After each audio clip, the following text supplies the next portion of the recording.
Coucou tout le monde, j'espère que ça va très bien. Dans cette vidéo, on va passer un petit peu en revue toutes ces dernières nouveautés qui sont sorties sur le marché, même si aujourd'hui c'est compliqué de suivre avec toutes les nouveautés qu'il y a. Dans cette vidéo, il va y avoir des nouveautés plus récentes et des nouveautés moins récentes, mais en tout cas qui sont des nouveautés de cette année 2024. Premièrement, chez Guerlain, dans la collection privée, on retrouve Paris Patchouli. C'est un parfum qui contient donc du patchouli, bien sûr, de l'iris, et qu'on sent aussi boisé et bien sûr poudré grâce à l'iris, et même limite un peu animal, mais pas trop. C'est un parfum vraiment qui est très classe, le nom est très bien trouvé. C'est un patchouli doux et poudré, c'est pas un de ces patchoulis intenses, super terreux, c'est vraiment un patchouli doux, poudré, féminin. L'iris lui donne aussi ce côté un peu rouge à lèvres, un peu maquillage. Il a une bonne durée et je trouve qu'il est un peu plus féminin que masculin, mais quand même unisexe. Et c'est un parfum qui n'est pas prise de tête, qui est très parisien chic, sensuel, un peu boisé, et qui a un sillage moyen, pas très fort, pas trop fort. Et c'est une création de Delphine Gel. J'ai beaucoup apprécié ce lancement et je trouve que c'est un parfum au patchouli qui est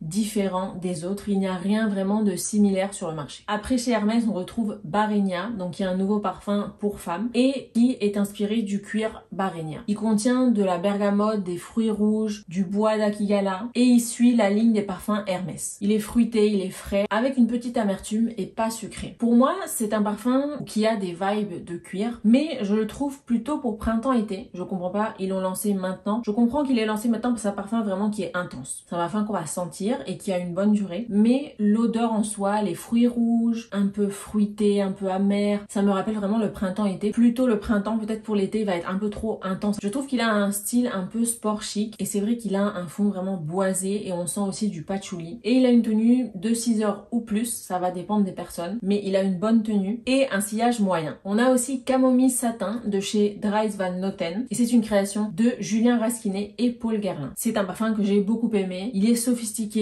ambré, cosy, vanillé, doux, un peu comme un pull en cachemire. Et c'est une fragrance qui donne envie de se rapprocher pour mieux le sentir. C'est quelque chose de doux, vraiment un peu satiné, un parfum à la vanille doux, pas écœurant, pas sucré. Une très belle création. Chez Arquiste, c'est une marque sur laquelle je me penche un peu plus dernièrement pour découvrir leur parfum. On retrouve Venise Rococo. Donc c'est un parfum qui nous transporte au XVIIIe siècle, à Venise, plus précisément en septembre de 1757. À travers les ruelles de Venise, on retrouve un appartement secret dédié aux affaires intimes. Donc c'est vraiment un parfum qui se veut intimiste, sensuel, dans une ambiance avec des bougies et une décoration rose poudré, vert clair et blanc perle. Et on sentait des odeurs d'iris, de rose et de violette. Donc c'est une création de Rodrigo Flores Roux, donc qui est parfumeur de la marque. Et c'est un parfum qui est spécial. C'est un parfum qui est propre, qui est poudré, qui a un côté un peu vintage. Donc c'est vraiment ce qui va nous transporter au XVIIIe siècle. Quand j'ai senti ce parfum, je savais pas qu'il était ambiancé au XVIIIe siècle. Et j'ai senti ce côté vintage qui rappelle un peu les parfums Chanel. Mais ne vous inquiétez pas, si vous aimez pas les parfums Chanel, vous allez peut-être quand même aimer ce parfum si vous aimez bien aussi les aldéhydes, le musc et les parfums poudrés. C'est un parfum floral qui contient des aldéhydes,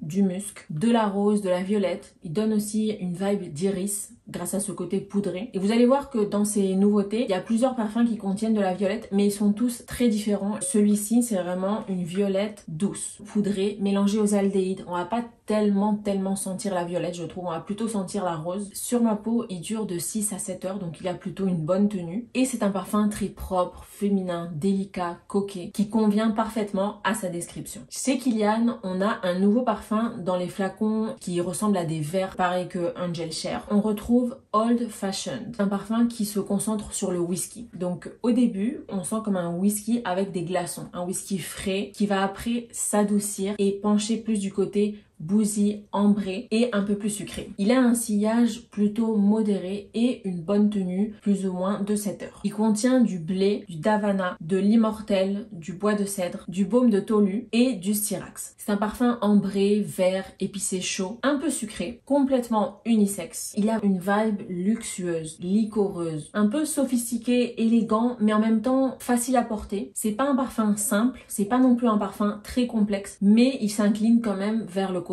complexe. Après, une marque que je n'avais encore jamais essayé, je crois, c'est les Indémodables. Et on a comme nouveauté Vanille Havane Oud. La nouveauté, c'est ce côté de oud. Et ce que j'ai testé, c'était un roll-on de 10 ml. Et je ne sais pas s'il est disponible dans une plus grande quantité. J'ai l'impression que oui. J'aime pas trop les roll-on, d'accord? J'aime pas trop. J'aime vraiment les sprays. J'ai l'impression que tous les parfums en roll-on, ils n'ont pas de sillage après, ils n'ont pas de projection. Déjà, ça me limite un peu dans l'analyse du parfum. J'ai trouvé qu'il avait un sillage qui était plutôt modéré à faible. Et je sais pas si en l'ayant en spray, ça changerait. Mais en tout cas, les 10 ml, ils étaient à 95 € plus ou moins, ce qui m'a paru quand même cher. Bien sûr, en étant en roll-on, c'est quelque chose de concentré et qui va être plutôt un parfum de peau. Donc il va vraiment se mélanger à votre peau, qui va changer un peu l'odeur et avec la chaleur corporelle, soi-disant, va diffuser le parfum. Malgré ce sillage modéré à faible, j'ai trouvé qu'il avait une bonne durée. Comme note, on retrouve du bois d'agar, du cacao,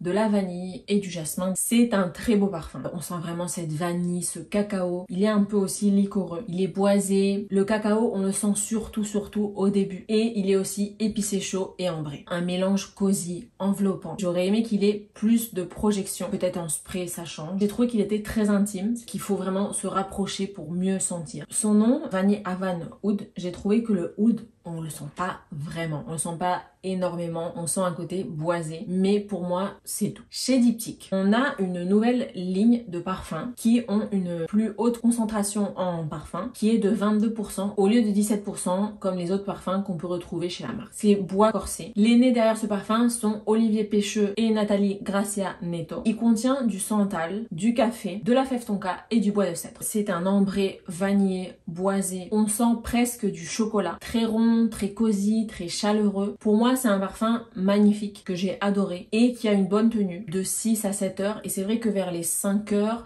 il devient beaucoup plus doux, beaucoup plus rond, profond et mystérieux. Et il est complètement unisexe. Pour continuer chez Diptyque, on a aussi de la même ligne Luna Maris. C'est une création de Fabrice Pellegrin. Il contient du poivre rose, de l'encens, du musc. Donc c'est un parfum qui va être propre. Je sens un peu d'ambre en fond. On retrouve aussi du labdanum et direct, j'ai beaucoup aimé. Après, c'est vrai que l'évolution, j'ai aimé, mais moins. En fait, mon préféré de cette ligne, je vous le dis directement, c'est Bois Corsé. Mon deuxième préféré, c'est possible que ça soit celui-ci, Luna Maris, ou un autre dont je vais vous parler juste après. C'est un parfum qui est aromatique, qui est propre, qui a aussi un côté salé, j'ai eu l'impression. C'est un encens qui est frais, un peu épicé, très intéressant et qui a l'air d'avoir une bonne tenue et un sillage fort à modérer. L'autre parfum que j'ai beaucoup aimé de cette ligne, c'est Lily Fea, d'Olivier Pêcheux et Nathalie, les mêmes créateurs que Bois Corsé. Et c'est un parfum qui est très frais, qui est vert, qui est doux. C'est pas un parfum qui soit vert en excès. Il est aussi floral, très agréable, aromatique et aquatique. Il contient des feuilles de violette, donc on retrouve encore cette touche de violette qu'on va retrouver dans plusieurs parfums de cette liste de nouveautés. Et il contient du cardamome, donc il lui donne un petit côté épicé, un peu piquant même. Et même le gingembre se rajoute à ça. Et on a aussi de la vanille bourbon. On sent pas spécialement cette vanille. Pour les personnes qui n'aiment pas la vanille, c'est pas un parfum à la vanille. C'est un parfum qui est très agréable. Il faut aller l'essayer parce que il est un peu compliqué à décrire. C'est un parfum qui est vert, qui est frais, mais pas trop. Il est très rond, il est très réussi, j'ai trouvé très bien pensé. C'est pas non plus un parfum très fort. C'est un parfum qui va rester doux, qui va rester un peu discret, mais qui va quand même se sentir. Et donc cette vanille bourbon, je trouve qu'elle est là pour vraiment arrondir ce parfum, pour apporter cette harmonie qu'il a, pour adoucir le tout. Donc il est aussi un peu poudré, un peu propre. On sent la feuille de violette, mais pas en excès. Une autre nouveauté de cette ligne de chez Diptyque, c'est Corail Oscuro. Et la créatrice, c'est Alexandra Carlin. Et c'est le même nez qui a fait par exemple Santal Basmati. Donc très beau parfum aussi. Santal Basmati, très intéressant à découvrir. Et certains amouages, comme par exemple Honor. Et certains BDK aussi. Donc ce parfum Corail, c'est un parfum qui sent la mer. C'est comme si on mangeait des fruits de mer en bord de plage. On sent ce côté marin, iodé. C'est un parfum qui est salé. Un peu vert, aromatique, épicé, frais. Il y a aussi de la mandarine, un peu d'agrumes. Il y a même une odeur un peu de gaufrette, comme les cônes de glace. Je sais pas pourquoi, d'accord, ça m'a rappelé ça. Ça me rappelle un peu les cônes de glace. Il y a quelque chose. D'ailleurs, pour vous montrer les ambiances des parfums, ici on a le corail, il est comme ça. Il y a marqué floral minéral. C'est vrai qu'il est minéral. Ici on a Lilifea, donc ambré vert. C'est vrai que ça rappelle un peu des nénuphars. Ici, on a Luna Maris, donc ambré épicé. Et donc, pour revenir à Corail, ça me rappelle certains parfums de la ligne féminine de chez Loewe. Donc, il y a aussi des parfums, un parfum qui s'appelle Corail, je crois. Et ça me rappelle vraiment cette vibe. Donc, si vous aimez les parfums Loewe, vous aimerez sûrement ce parfum. Il sent plus que les Loewe, je trouve. Et il sent bon, mais c'est pas vraiment mon style. Et après, dans les nouveautés de chez Diptyque, donc on a ces trois-ci, on a aussi Bois Corsé et on a un cinquième parfum qui contient de la rose et de la bergamote, mais que j'ai pas tellement apprécié, j'ai trouvé qu'il était plus simple. Donc voilà pour les 5 nouveautés de chez Diptyque. Après, chez Penhaligon's, nous avons Dandy. Et le nez qu'il a créé, c'est Fabrice Pellegrin. Au début, j'aime pas trop. c'est trop épicé, c'est trop boisé et c'est agressif à mon nez, il faut attendre 10 minutes parce qu'il change, il s'adoucit vraiment vraiment et il a une durée de 6 à 7 heures, donc il a une bonne durée. C'est principalement un parfum boisé avec du patchouli, c'est vraiment ce qu'on sent. Au bout de 5 heures, voilà, on sent surtout les notes de fond et les notes de cœur. Et au début, on a un peu de douceur liquoreuse, du whisky et de framboise. Donc c'est vraiment ce côté-là que j'apprécie. Et on sent même un côté un peu fumé, comme s'il y avait de l'encens. Et c'est un parfum vraiment que j'ai trouvé séducteur, boisé, qui est surtout approprié à l'hiver et au soir. Un parfum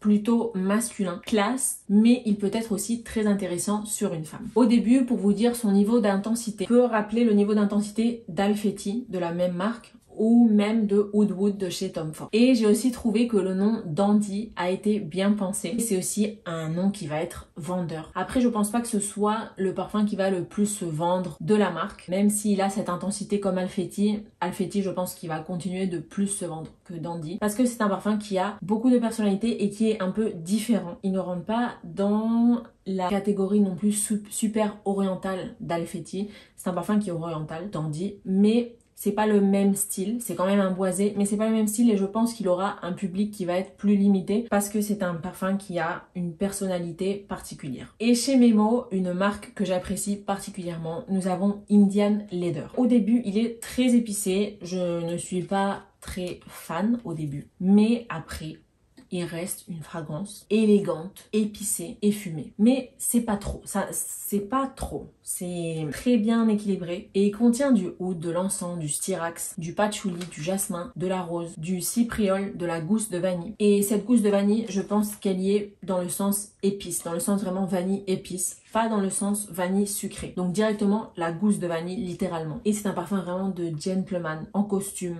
ou en smoking même, qui va dîner dans un grand restaurant. Voilà, j'ai trouvé que c'est vraiment un beau parfum. Si vous voulez le découvrir, ne vous limitez pas au premier spray. Bon, comme d'habitude, hein, mais il y a certains parfums, vraiment, il ne faut pas s'arrêter au premier spray parce que ça peut faire peur. C'est le cas par exemple dans Dandy de Penhaligon ou dans celui-ci. Et au premier spray, c'est un peu agressif, c'est un peu trop épicé. Il faut vraiment être dans le mood où il faut vraiment que ce soit quelque chose qui vous corresponde. Mais il faut le laisser évoluer parce que c'est des parfums qui changent. Et personnellement, j'ai préféré celui-ci Indian Leather plus que le Dandy de Penhaligon. Chez BDK, on retrouve Rouge Smoking Extrait. Donc pareil qu'il y avait Pas ce soir extrait et Gris Charnel extrait. Maintenant on a Rouge Smoking Extrait. Je connais bien Rouge Smoking l'original. Je l'ai en petit format. Et j'ai trouvé que ce Rouge Smoking, au début j'ai aimé et après il a changé, il change sur la peau et au début on sentait plus la cerise et après moins. Et donc j'ai trouvé que c'était un parfum qui ressemblait un peu au Rouge Smoking mais au final pas vraiment. Il est plus ambré et plus boisé et il y a plus de fève tonka et moins de cerise finalement. On perd un peu l'essence du parfum et je préfère l'original qui a vraiment cette dualité cerise fève tonka qui a une vibe un peu d'amande et je trouve que dans l'original la cerise l'emporte quand même un petit peu sur la fève tonka et dans cette nouvelle version non, je trouve qu'on sent vraiment ce côté ambré, boisé et de fève tonka et pas vraiment la cerise. Au bout d'une heure ou quoi, on sent pas vraiment la cerise. Je trouve que c'est dommage et je continue de préférer, mon parfum à la cerise préféré, c'est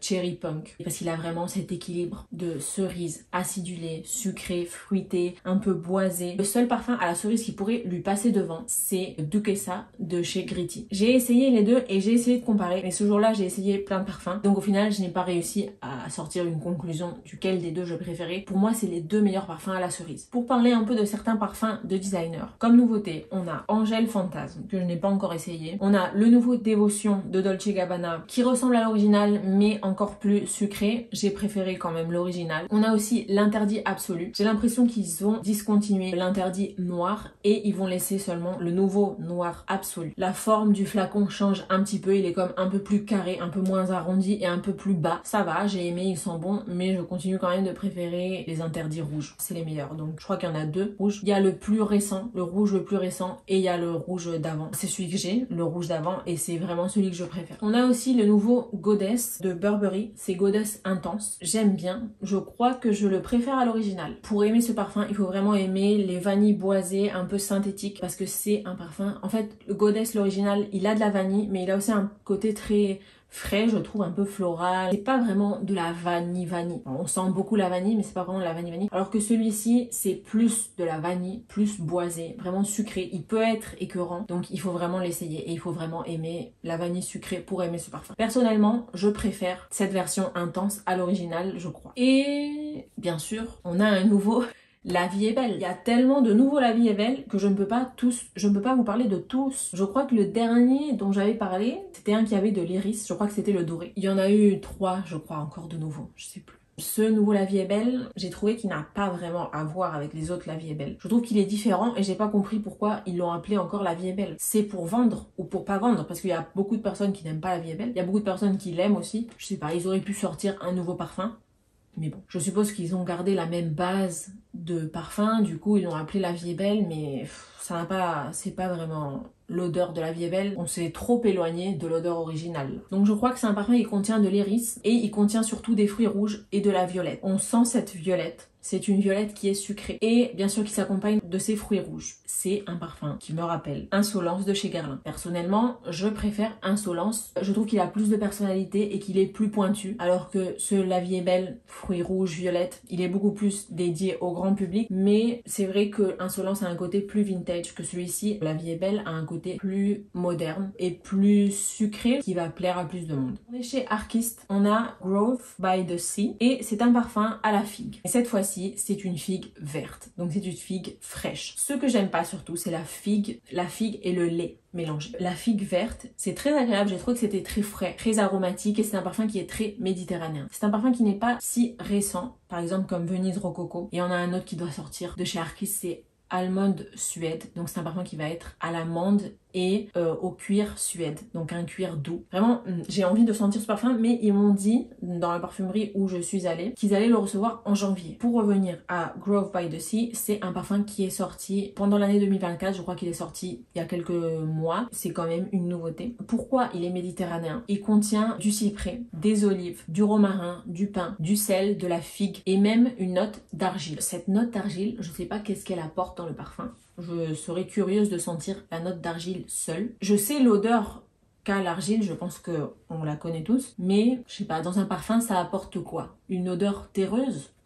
Une odeur poudrée? Quelque chose comme ça, non? Et il est plutôt masculin, mais il est quand même unisexe. C'est un parfum qui est très intéressant à découvrir. Je vous conseille de le sentir si vous avez l'occasion. Et il a une très belle tenue et un sillage modéré. Donc au début, on sent une figue verte que j'aime bien. Et après, au fil du temps, cette figue disparaît pour nous laisser avec un parfum très aromatique, frais, salé, un peu épicé, un peu boisé et surtout vert. Et donc, j'ai trouvé que c'était un parfum qui était très joli et différent. Chez Maison Francis Kurkdjian, on a À Pomme. C'est un parfum qui a une ouverture très citronnée. Il faut aimer les agrumes. Il y a vraiment cette explosion d'agrumes et rapidement il redescend, il s'adoucit comme un peu une fleur d'oranger limite un peu poudré et citronné. Pour moi personnellement, je ne vois pas l'intérêt de payer ce prix pour ce parfum, mais c'est un parfum qui sent pas mauvais, c'est un parfum qui est frais. Je comprends qu'il puisse plaire à plein de monde, mais je pense que pour cette odeur, on peut trouver quelque chose de moins cher, surtout pour la durée qu'il a, parce qu'il a une durée qui est faible et un sillage moyen à faible. Il est agréable et facile à porter. Si on me le faisait cadeau ou si je l'avais, je le mettrais, mais de là à payer le prix pour avoir ce parfum, non. Comparé à d'autres parfums de chez Francis Kurkdjian,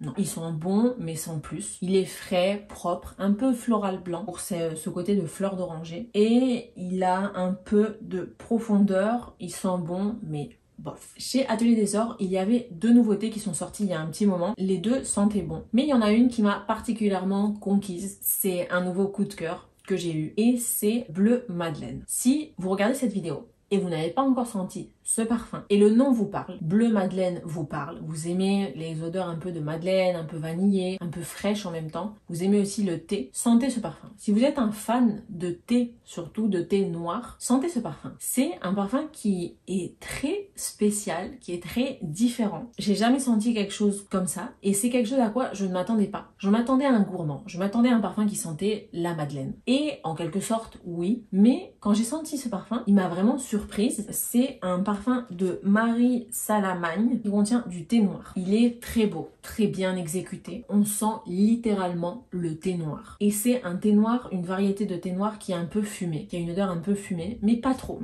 Pour ceux qui aiment pas les odeurs fumées, ne vous en faites pas. Et il contient de la vanille citronnée. Voilà, vous sentez cette odeur de madeleine, un peu citronnée, et du thé noir. Mais c'est un thé noir qui n'est pas frais. Ça sent le thé noir, mais il n'est pas frais parce que je suis habituée au parfum de thé et c'est des thés frais. Mais celui-ci, non. On dirait que vous buvez un thé noir avec une madeleine vanillée au citron. Mais au citron, mais doux. Pas vraiment au citron.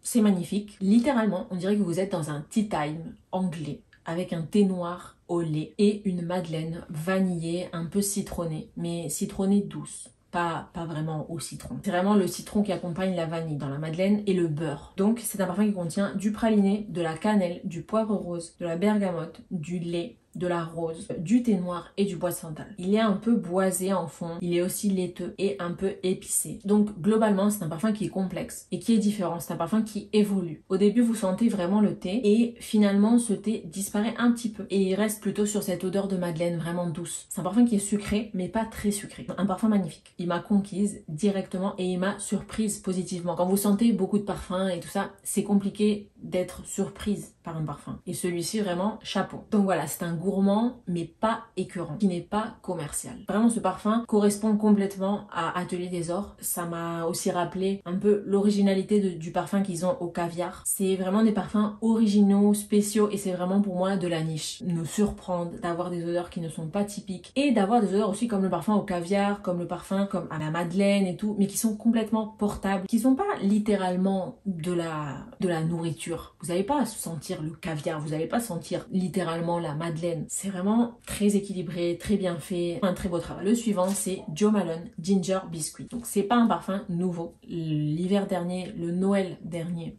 il y était déjà et je l'avais senti. Donc je l'ai réessayé et c'est un parfum que j'aime beaucoup. Ils sont les petits biscuits au gingembre et c'est un très joli gourmand de Noël. On sent ses épices, la cannelle. Il a un très bel équilibre. Il est doux, il est sucré mais pas trop. Cette odeur vous transporte directement à Noël. C'est vraiment le parfum qui sent le plus Noël de tous les parfums que j'ai pu essayer. C'est un parfum que j'aimerais avoir dans ma collection parce que c'est littéralement l'odeur de Noël. Une nouveauté de chez Xerjoff, une nouveauté dont j'avais pas entendu parler, elle, Anniversary. Chez Xerjoff, il y a un parfum qui s'appelle Elle, qui sent très bon, qui est plutôt floral, doux, élégant, raffiné, très féminin. Cette fois-ci, c'est comme l'anniversaire de ce parfum, qui change de l'original, parce que c'est un parfum qui est surtout fruité. Il contient de la pastèque, du litchi, j'ai adoré. Il est fruité, juteux, une pastèque très juteuse, du litchi, il est sucré. Il faut aimer les parfums sucrés pour l'aimer, il est très girly. Sur moi, sur ma peau, il a duré 5 heures, donc autant vous dire que son prix est de presque 400 € pour les 50 millilitres. C'est vrai que le flacon est magnifique, l'odeur est magnifique aussi. C'est comme si vous mangiez un bonbon à la pastèque, acidulé, sucré. Vraiment, maintenant ça me donne envie de manger les bonbons à la pastèque. Donc voilà, j'ai adoré, un parfum très agréable. Si vous aimez les parfums sucrés, si vous aimez l'odeur de pastèque synthétique comme les bonbons, vous aimez le litchi aussi. Il contient aussi de la pomme verte, du cachemire. C'est comme un boost d'énergie. Il est très beau, mignon. Pour moi, il est clairement féminin. La première fois où je suis allée l'essayer, j'ai presque pas pu vraiment l'essayer. J'y suis allée la deuxième fois pour vraiment m'en mettre sur la peau, voir la durée, voir si j'aimais. Parce que la première fois que j'ai senti, j'ai vraiment eu une mini goutte parce que le flacon était vide. Parce que les employés de ce magasin avaient vidé la bouteille parce qu'ils s'en mettaient tout le temps. C'est un parfum qui va énormément plaire. Mais le problème, littéralement, c'est le prix.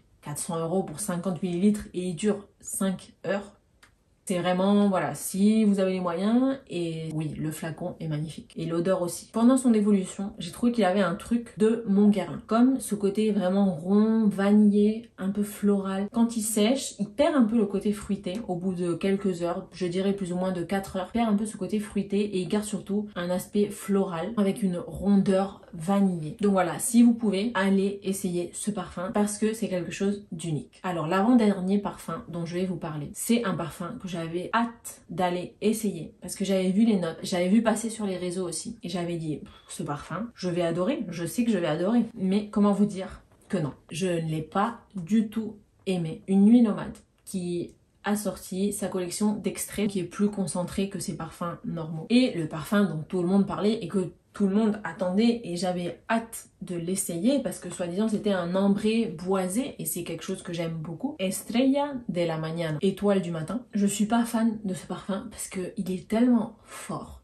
il est tellement fort. C'est que même un spray déjà c'est trop. Vous sentez du bois et encore du bois, mais fort. J'aime le oud, j'aime les parfums d'inspiration arabe qui contiennent du oud, qui sont forts, mais ce parfum, je sais pas, peut-être que je l'ai essayé 2 fois. Une fois sur ma peau et une fois sur une touche. Pour moi, ce parfum, non, c'est un non, parce qu'il risque de me donner mal à la tête. C'est vraiment un parfum entêtant, très boisé. Si en regardant les notes qu'il contient, vous pensez que vous allez aimer ce parfum, ne l'achetez pas à l'aveugle. Il faut l'essayer. Il est plus masculin, très clairement plus masculin.